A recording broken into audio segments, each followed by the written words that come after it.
I was shook. I had to look around at myself like, guys, you're laughing, you're dancing, you're singing. Do you not know that you just witnessed a murder? You just witnessed a murder. Someone call the police.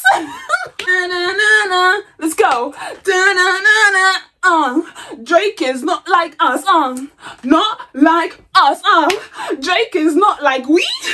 Not like me. Let's go.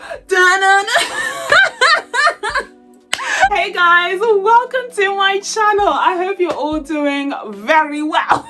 Yeah, as you can probably tell from the title, today I'm going to be doing something a little bit different. Even though this is Jean's movie chat, today we're going to be diving into yesterday's Super Bowl, or more specifically the halftime show that was performed by Kendrick Lamar. Wow.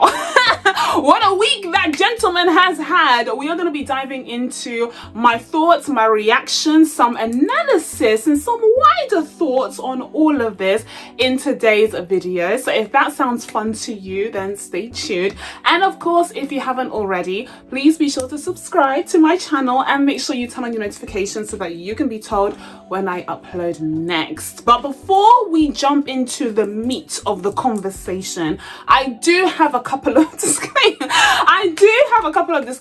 Because people have been peopling. People have been peopling lately in my comment section. So I want to make a couple of things clear right from the jump before we dive into this, okay? First of all, Drake fans.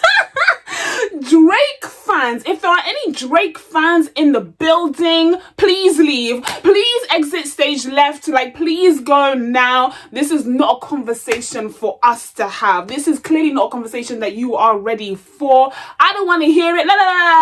To save yourself the further additional heartbreak, please just leave right now. This is clearly not the place for you to be right now. And honestly, the whole internet isn't the place for you to be. If I were you, I would take at least a 72-hour break from the internet in general, because after witnessing the public execution of your God, you need the recovery time. So you shouldn't be here, not just on my channel, but on the internet. So how about you go outside and touch some grass and maybe listen to some of his hits from the past, remember the good old days. But here is not where you need to be. So let's make that clear right now. Second of all, Kendrick fans,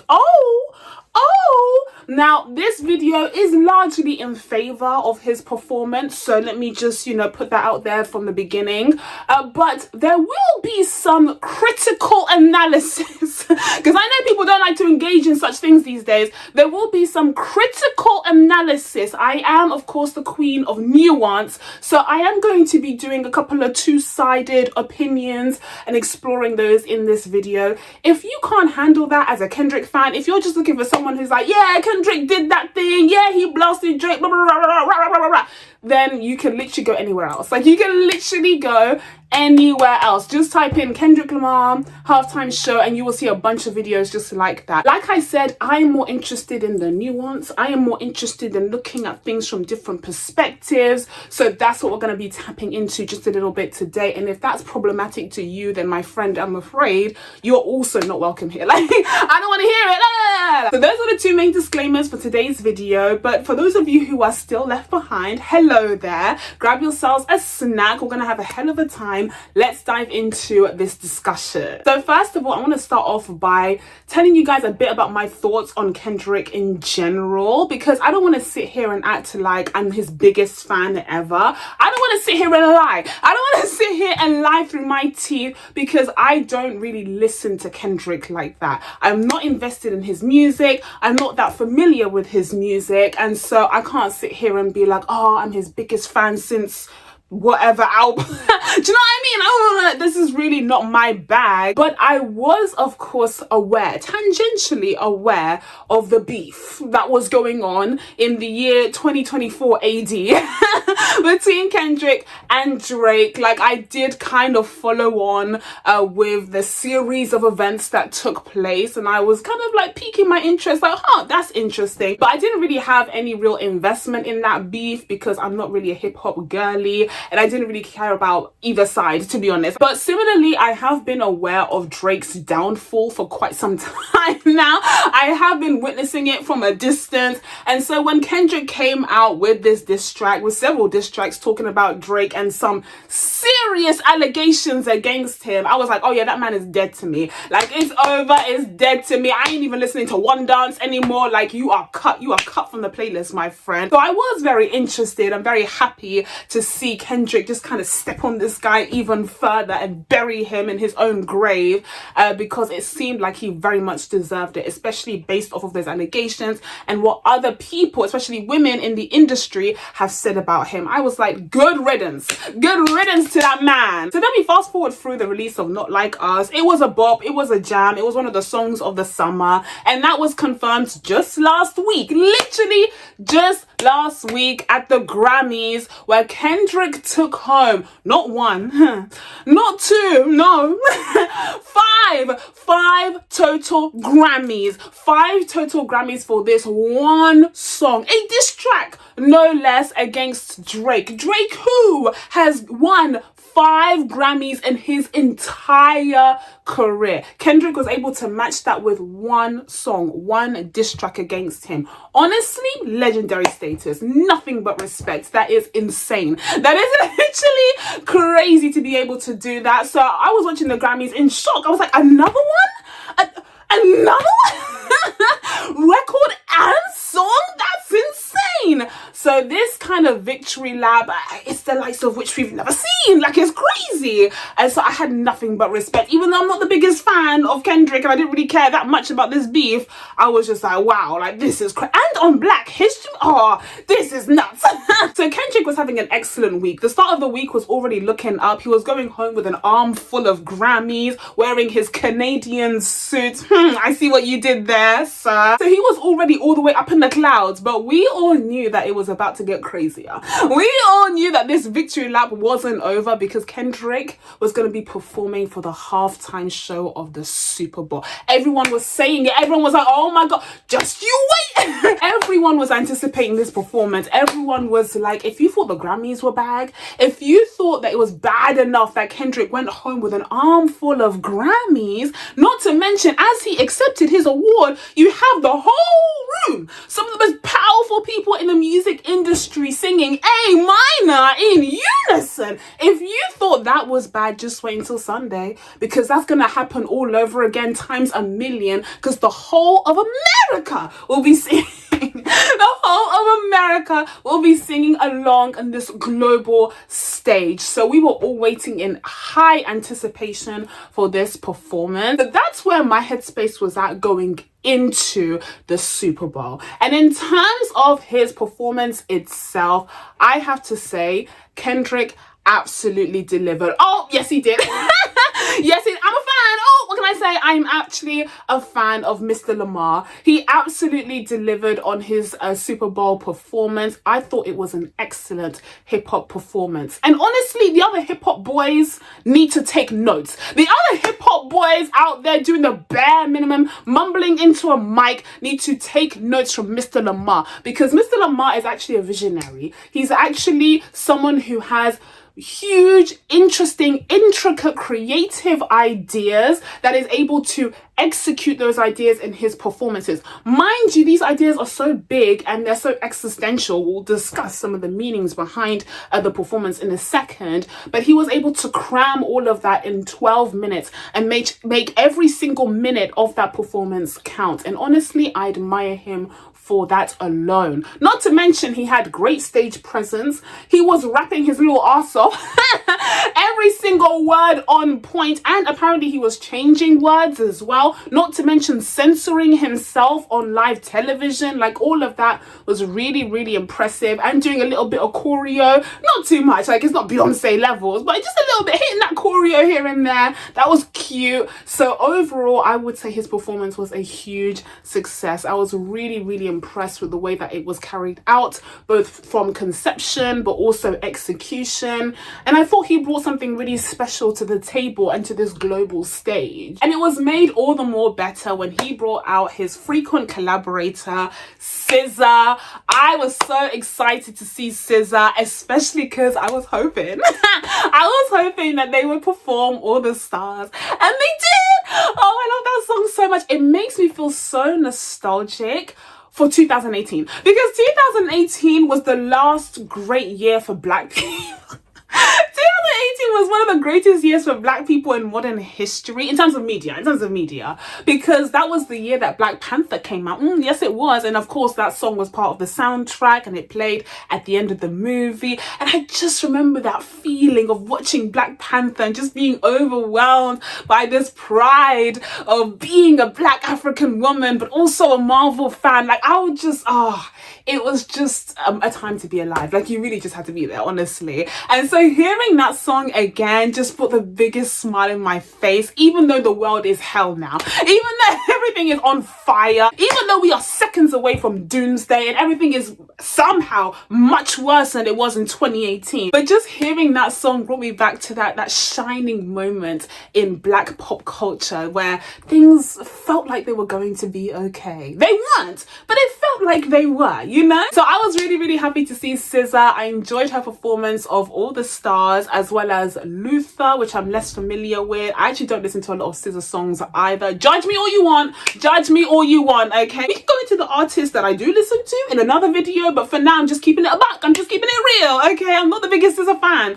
Anyways, very happy to see both of them, although I will say on SZA, the mic was the mic on? I don't know, but she did sound great, okay? And considering the reception that Alicia Keys got, okay, for having the mic on, I don't blame her for not taking any risks. So yeah, she sounded amazing. I don't know if the mic was on, but she did sound awesome and she performed very well. She even hit the little splits, like she was doing bits over there. But okay, now let's dive into the real reason why Kendrick's performance actually stood out as a halftime show, and that was because of all of the messaging and the deeper meaning behind this performance. This performance was full of really powerful and meaningful imagery that felt very timely for the socio-political landscape that we are facing in the world, but of course particularly in America, in light of the re-election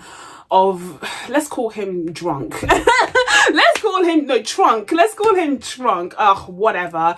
Which is fitting because he's a Republican somehow. But yes, if you have been anywhere near the news, which unfortunately I have, you will have seen just a barrage of nightmares and night terrors attacking us each and every day. And to those of you in America who say like, oh, why do foreigners even care about our politics? It has nothing to do with you. It's none of your business, blah, blah, blah. Unfortunately, my friend, it is our business because you guys make it our business. And unfortunately, Trunk has declared war, whether it be economic or trade or just general physical warfare, on pretty much any country and every country over the last month or so since he came into office. So actually, unfortunately, it is our business. Because those of us across the pond need to check the news every day to see if America's planning on, I don't know, dropping an A-bomb in the middle of London. Like, we need to see what's going on because everything is possible these days. So the powerful messages and imagery used in Kendrick Lamar's performances hold even more power and meaning in light of the political landscape that we all find ourselves in. And it felt like he was being so intentional with every single creative decision that he made. He really wanted this message to shine through, and I think it spoke true to his work as well. Like, something like this wouldn't work with like 50 Cent or, I don't know, Drake, because it wouldn't be faithful to their work, their body of work, or their persona. But with Kendrick, he's always been known as being a deeper rapper that has a lot more nuance to him and a lot more kind of focus on artistry and intellect, which is of course reflected by the fact that he has a Pulitzer, let's not forget. So this was definitely in line with his persona and with his previous works and kind of faithful to him as an artist. So I did manage to decipher the meanings of a couple of clear images images and tropes that we saw in this 12-minute performance. And I also saw a few on social media, which I'll tag on in here, especially those that were like strictly related to American history, especially Black American history, that I may have like missed over. So first of all, this performance was introduced by none other than Samuel L. Jackson. Genius choice on several levels. First of all, of course, Samuel L. Jackson famously portrayed the archetypical Uncle Tom in Tarantino's Django Unchained. This was someone who was tied to the white slave master and who betrayed his own fellow Negro folk for the sake of licking the white man's ass. Like, Samuel L. Jackson portrayed that character so perfectly in that film, and so to have him portray a similar character here was just a beautiful little Easter egg and tie-in. And speaking of that similar character, he is of course portraying Uncle Sam here, which is a triple quadruple entendre, because of course his name is Samuel, but also because Uncle Sam is the personification of American national identity. So he is supposed to personify all the things that the American government say that they actually believe in. And this is very interesting, of course, because Samuel L. Jackson is a black man. Like, he is a black man, and black people in America have constantly, not just historically, but just constantly and currently been disenfranchised and oppressed and disadvantaged by the American government time and time again. So to have this black man portraying the personification of the American government, the root and source to a lot of the oppression and disenfranchisement that black people have faced in America over the last 400 years and counting, was a very clever and poignant choice on Kendrick and team's part. And that's actually interesting when you consider the fact that Samuel L. Jackson's Uncle Sam is the first of two black Uncle Sams that we'll be getting within the space of 1 week. The second, of course, being Sam Wilson, aka the new Captain America, whose film comes out literally in a few days. Now, what I liked about the inclusion of this Uncle Sam character is the way that they used him as a storytelling device to split up the performance into different chapters. So he would kind of intervene between a couple of performances in order to get Kendrick back in line. And he has this kind of rhetoric throughout the performance where he's talking directly to Kendrick and telling him, look, you need to get in line, you need to perform the way that they expect you to, they being the white majority establishment. You just focus on performing the hits, you stay calm, you remain docile and compliant. This is what we expect from you. And in saying these things, he is echoing the sentiment of the white establishment, aka the US government and the people in power. And this is the kind of sentiment that they would have for black artists and black people in general. Just stay calm, keep calm and carry on. Just remain docile. Don't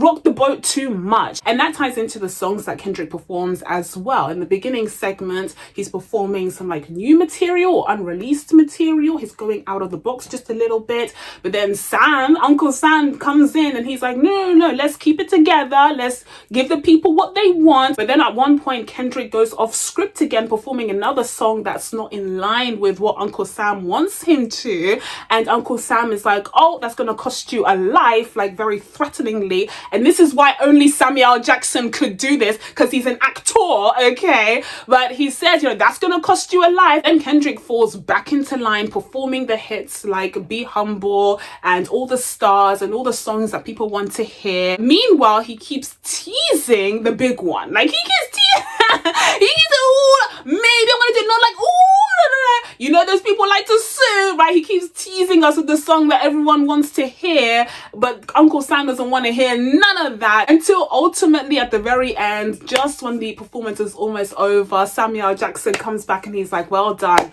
you did it. Now you just have a little bit more to go, just stay in the lines. And then you hear the song, and then you hear the track start to play, and it's over. Uncle Sam has to relinquish control. He has lost this battle, but he won't lose the war. So that whole narrative was just mwah, chef's kiss. Like, it was absolutely excellent. Whoever wrote that, whoever directed that, did an outstanding job there. And speaking of writing, there were also some poignant words said throughout the performance. One a lot of people touched on was the 40 acres and a mule. This isn't just about the music or something along those lines. And that apparently touches on the promises made by the US government post-Civil War, where they promised black people, freed black people, 40 acres of their own land that they would have control over. And then of course they never delivered on that promise, and this led to a whole period of Jim Crow laws that were extremely oppressive towards black people in America. Kendrick is kind of shouting that out there, saying like, we remember, okay, we remember all of the broken promises that Uncle Sam has made towards our people. And along with that statement, he says this is bigger than the music. And this is such an important and key part of that message, because he says this right at the beginning of arguably the most popular song in the whole set list, the song that everyone wanted to hear, right in the middle of the Super Bowl, like the whole world singing it. He says it right at the beginning of this song, knowing that this is the sound bite that pretty much everyone is going to use, and this is the most on point part of the messaging that he speaks out loud, and that's very intentional of him. He's saying this is bigger than the music. Look outside of the music that's being performed today. Think deeper. Pay attention to what's going on around you in the real world. This is the world of entertainment. This is all a distraction at the end of the day. But let's step outside. You know, once you've had your fun, once you've had your drinks and parties, step outside into the real world and pay attention to what's really going on, because this is a continuation of the government's legacy of broken promises towards our people. Now, aside from the words that were spoken, there were lots of powerful images used in the performance as well. You had the dancers in red, white, and blue, with people saying that the red and the blue was very reminiscent of the Bloods and the Crips, the gangs in, I think it's California, right? Or Compton specifically. I'm not from there, sorry. Apologies if I get anything wrong. But yeah, the Bloods and the Crips. And that of course also ties into the colors of the American flag. And at one point the dancers form an American flag around Kendrick. And at one point it's broken in half, symbolizing of course the kind of break in American society at the moment when it comes to ideology, the separation that is being encouraged, okay, galvanized by politicians, especially in the right. But then later on it's also, you know, together, symbolizing togetherness. So that's a very powerful image that Kendrick uses there, just standing in the middle of that American flag that is made up of these black, okay, especially dark-skinned black dancers. And then you also had the stage looking like buttons of a PlayStation controller. I can't quite work out the meaning behind that. That's why I leave it to you. Let me know if you figured out the meaning of the formation of the stage. There were X's, there were zeros. I don't know what the meaning of that is, so please feel free to share your thoughts down in the comments below.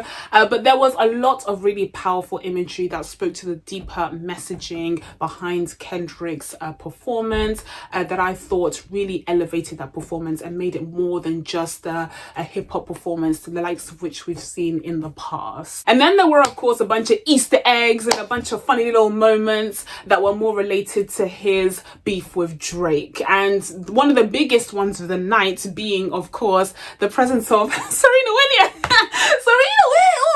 Serena looked incredible. First of all, Serena looked amazing. Her glorious mane was just so incredible, and the way that it was flowing when she was dancing, when she was crip walking, more on that in a second. When she was dancing, it was just such a beautiful sight. She looked stunning. She looks absolutely stunning, and she looked free. Like, oh, Drake must be hissing and spitting and crying. She looked so free and happy and successful and delighted. Imagine that. Like, imagine Honestly, I don't know if I could survive such a thing, quite frankly. But yes, Serena made an appearance during Not Like Us, crip walking to the song, and that is a callback to not only the music video itself, but also her own story, because she crip walked during a Wimbledon match and they gave her hell for it. Of course, typical British nonsense. They gave her hell for it,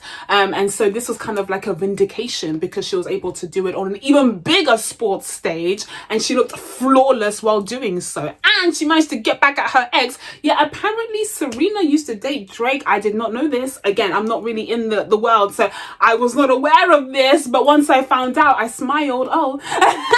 Once I found out, I was like, yes, get him again. Get him again. Oh, I was so happy for my sister, or my auntie Serena. And whilst everyone is talking about Serena making an appearance in Not Like Us, and the fact that she was Drake's ex and like he was obsessed with her and inappropriate and stuff, not a lot of people are pointing out the fact that there wasn't just one. There wasn't just one of his exes on that stage, but two. Like, literally, two of Drake's exes were on that stage just beating the crap out of him, literally just destroying his reputation, beating this man down. Mind you, he's already dead. Mind you, it's already over for Mr. Drake, but they were just, and then Kendrick came in and just kicked him a little bit. Like, I was shook. I had to look around at myself like, guys, you're laughing, you're dancing, you're singing. Do you not know that you just witnessed a murder? You just witnessed a murder. Someone call the police. But now that we've discussed some of the fun stuff, we've had a good time dissing Drake, stomping on his grave. That was all fun and great and grand.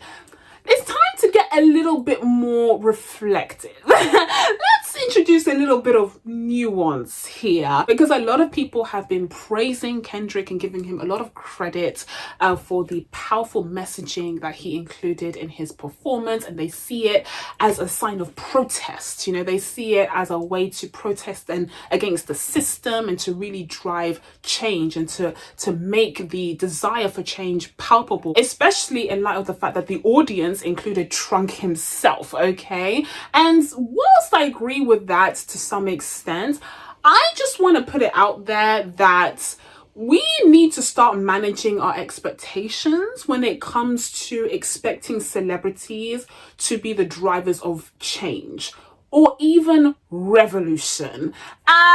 And speaking of revolution, Kendrick started his performance by stating, "The revolution will be televised. You picked the right time, but not the right guy." And that's interesting because mere minutes later, during his very performance, that very same performance that he introduced, he had the opportunity to walk the walk, that he failed to do so. Which brings me to this little segment called Stop Expecting Celebrities to Be Revolutionaries. We have seen time and time again that people have these expectations of their favorite celebrities, whether they be actors or musicians or directors or whatever. Fans expect these celebrities to mirror and preach and reflect the same values that they have and fight for the same causes that they believe in. And we especially see this spring up during times like, say, general elections, where people are really locked into social issues because you have this huge social responsibility to vote for the next leader of the country. And so you want your favorite celebrity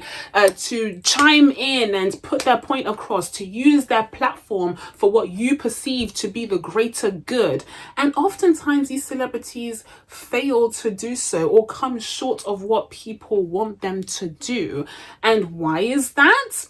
Because these celebrities are out to protect themselves ultimately. The number one priority for each and every one of these people is to protect themselves and their brand and their companies and their interests, etc. and so forth. And so we as a society,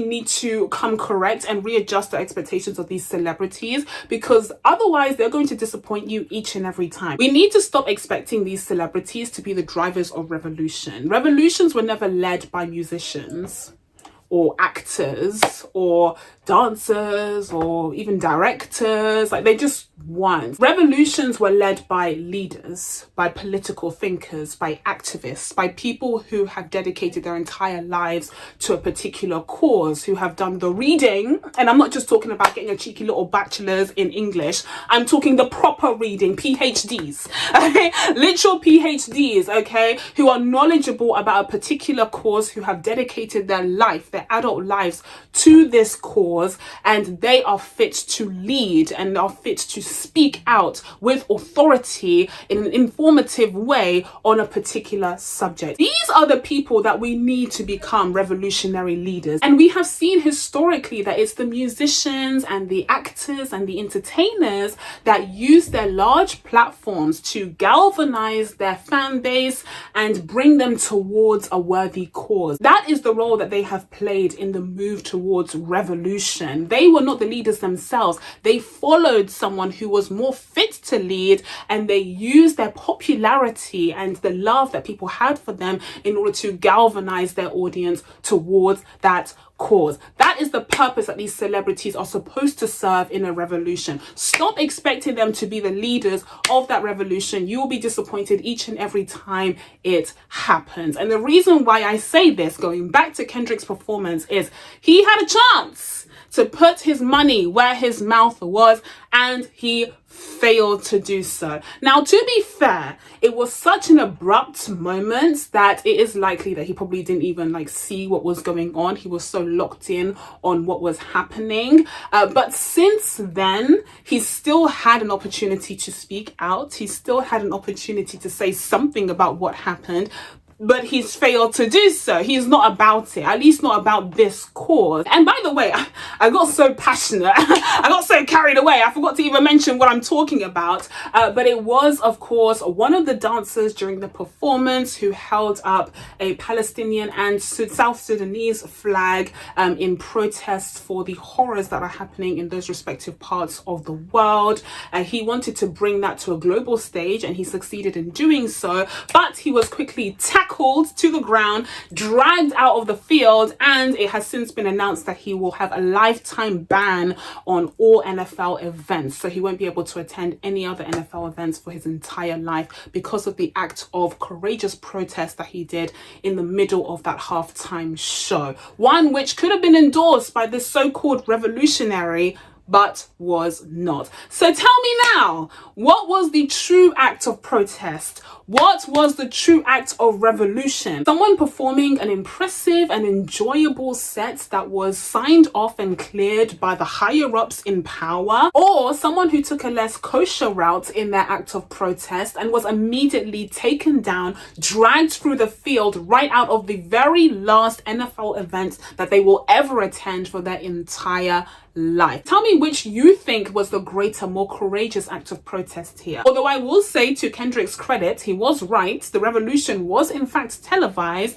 but also very quickly censored. So that's it from me, guys. Now that I told you guys my thoughts on Kendrick Lamar's Super Bowl halftime performance, it's time for you guys to let me know what you thought of this down in the comments below. Please be sure to subscribe to catch new videos coming up. Thank you guys so much for watching. I really appreciate it, and I will see you in the next one. Bye.